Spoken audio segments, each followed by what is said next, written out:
This week we're talking about failure and pain. Maybe not the most exciting topic of conversation, but I think a very important one.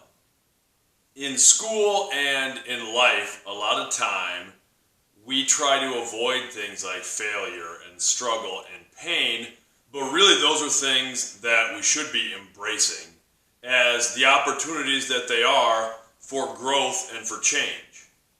I know the biggest challenge that I face as a teacher in terms of working with students is addressing failure and addressing struggle, addressing pain. Now, that makes sense. In life, our bodies, human beings, are designed to avoid pain. Our brains want to keep us from pain, and a lot of ways our educational system is designed to try to avoid failure. It's a lot of what do I have to do to get the grade, to get the A, to get into the college, to do all these things, and sometimes the emphasis isn't always placed on actually learning and actual growth. And that takes failure, that takes struggle, that takes mistakes, that takes pain. And when I get students for the first time in sixth grade, and I think our elementary teachers, our middle school teachers, our high school teachers, I think our whole building does a great job of teaching students to embrace a growth mindset and to really push through challenges and things like that. But still, when I get students for the first time in sixth grade, the biggest thing that I have to work with them on is embracing challenge. And it's in an art room where there's not always as much pressure put as there is in other departments like math or science, in the language arts departments, and still students are uncomfortable getting out of their comfort zone. They want to know exactly what step to do next. They want to know if something looks good. They want help on every little step, and sometimes I have to push them to just try it. And it's not always going to work out. Not everything you draw or paint or try to create is going to work out, and that's what I want, to create those opportunities to experiment, and it's okay to fail at those things. And the other thing that I think is the biggest challenge that as educators we all face when working with students is the idea of addressing pain and addressing struggle. Part of it is in our classroom, the actual struggle of doing difficult things, pushing students far enough to getting them to grow. But the other thing is a lot of the pains that we don't see. I often use the analogy of having the flu. If you've ever had the flu or been really sick, a lot of times your brain's not thinking about anything else other than just not feeling that way, other than just not feeling sick. And a lot of our students are in that state when they come into our classroom. If they've got difficult things going on in their home life, if they've got emotional stresses and emotional trauma on them, they're in the mindset of that pain. They're not concerned about solving for X or figuring out the next lesson or how to get an A. They're trying to get through the day, and they're just trying not to feel that way. So I think that's the biggest challenge for all educators, is trying to address those pains that maybe we don't see. And part of it, when working with students, is getting them to understand that those things can be used for growth too. We're never going to be able to take away all the pain and challenges from our students. The best that we can do is support them through their struggles and get them to embrace those things as the opportunities they are for growth. When I've talked to students about different challenges they've been facing just in life or in school, I often tell them that people who go through things, people who really struggle, are first more interesting than people who haven't had to go through a lot of difficult things. They have a deeper perspective, a larger depth of understanding about the world and their place in it. And that's where we kind of try to start when I'm talking to a student or maybe trying to give some advice on a difficult situation, is understanding that they are strong and that they will get stronger and they have the opportunity to grow from these difficult things. And we have to start doing that. We have to start embracing failure and pain as the opportunities to make us great.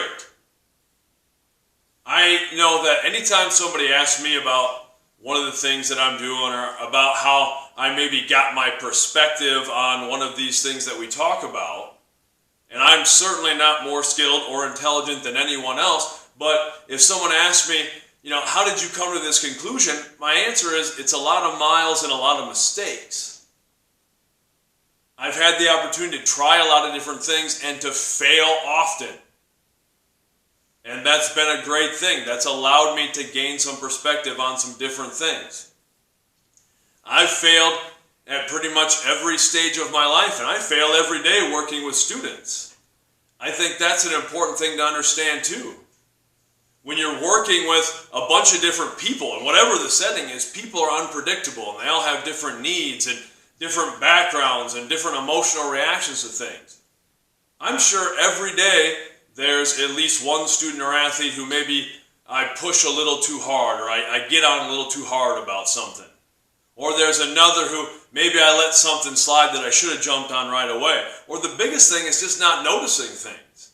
Maybe not noticing some of the struggles that those students have been through. But that's an important thing for educators to understand, for people working with anyone to understand, is that we're going to fail too. And hopefully we learn from those mistakes, and it helps us the next time. It helps us with the next student. It helps us relate to that student who maybe we made a mistake with better the next time. I know I've had so many failures.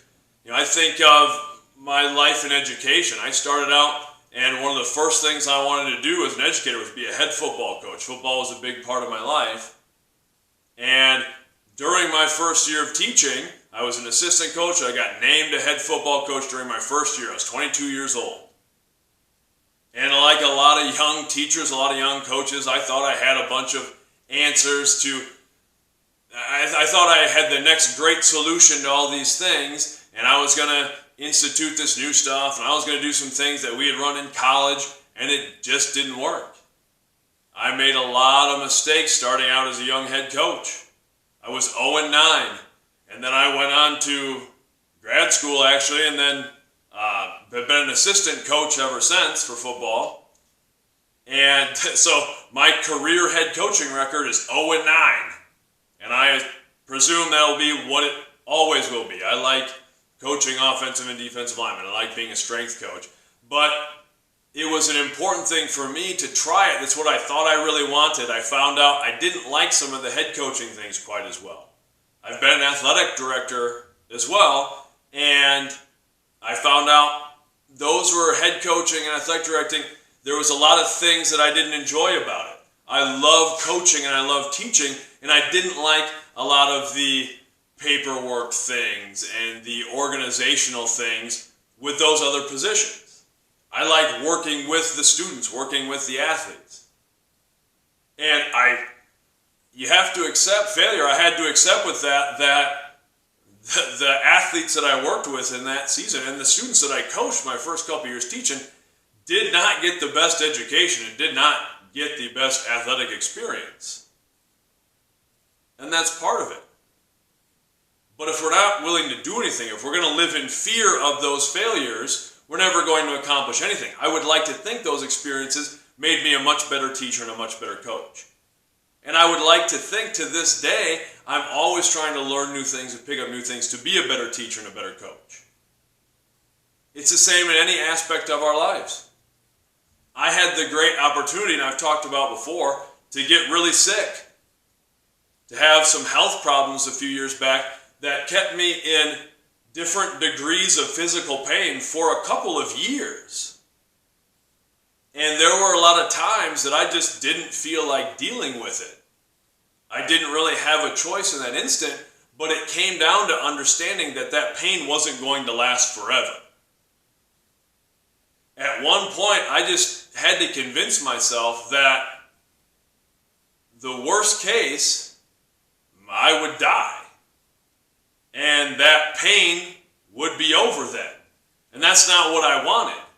So then I thought, well, okay, even if I live with this for 50 years and I'm in pain for 50 years, can I handle that? Do I still want to be doing the things that I'm doing? And what other things do I want to do with whatever time that I have? And I convinced myself that this is temporary. Even if it lasts for 50 years, in the grand scheme, that's not that long a time. And if I could handle the pain and the struggle for one day, then I could do it the next day. And I could do it the day after that. I just had to break it down and understand, okay, I can get through this right now, and I can still do things, and I can still contribute, and I can still work to feel better and to go through the things I had to do to feel better. But I knew I could get through it, and that something positive could come from it. So that was a great opportunity for me. That was wound up being a very positive thing in my life. The other thing that it's really important to understand is that emotional pain is far worse than physical pain. And that's something to understand when we work with other people, because we can't see the emotional pain. Or it's very difficult. We can see some of the behaviors that maybe reflect that emotional pain, but we can't see the pain itself. And it's far worse. I know the worst experience of my life, and I don't blame anyone else, and I have no ill feelings about it, but the worst experience of my life was telling my kids that their mother and I were getting a divorce. And there's not a negative interaction there, and there's no hard feelings, but that was a hard thing to have to tell them and see the emotional trauma that it caused them. And I think that's something we have to understand, though, that our students, the people we work with, are sometimes going through those emotional traumas that we can't see. But those are the things, too, that grant them a deeper perspective, a deeper understanding of the world, and we can help foster that. And we can help heal some of those things. So that's what I want us focusing on this week. It may sound like a negative thing to talk about failure and pain, but it isn't. These are the things that are opportunities for growth, and we need to see them that way.